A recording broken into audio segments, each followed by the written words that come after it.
Hey, have you thought about it? Macron is in deep shit.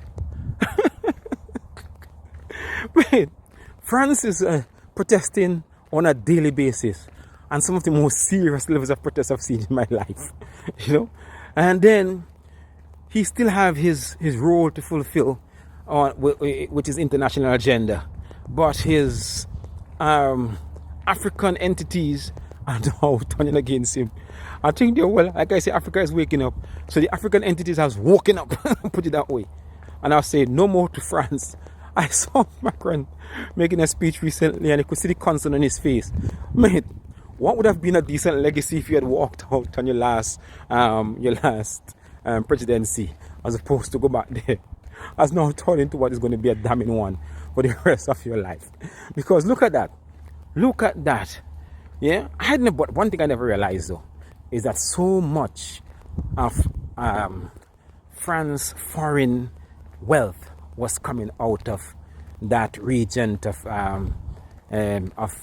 Niger and those neighboring countries. Hey, that's a lot, you know, man.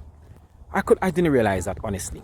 So you could see where he's concerned, and I suppose they are so accustomed to play the tough guy and think that they could beat you into submission that he's trying this road. But this time, the uprising is too much. And I think he's better off humble himself, sit at the round table and decide, let's talk business, let's meet on a bilateral level, let's talk about trade, let me pay you the value of the goods that's coming out of your country, as opposed to constantly try to trick you, beat into submission, fool you, and give you small little things while your people suffer and we prosper, throwing away tons upon tons of food that we bite and don't want any more of. Yeah, he need to go at the level, meet the African people on a level and discuss. Humble yourself, Mr. Macron.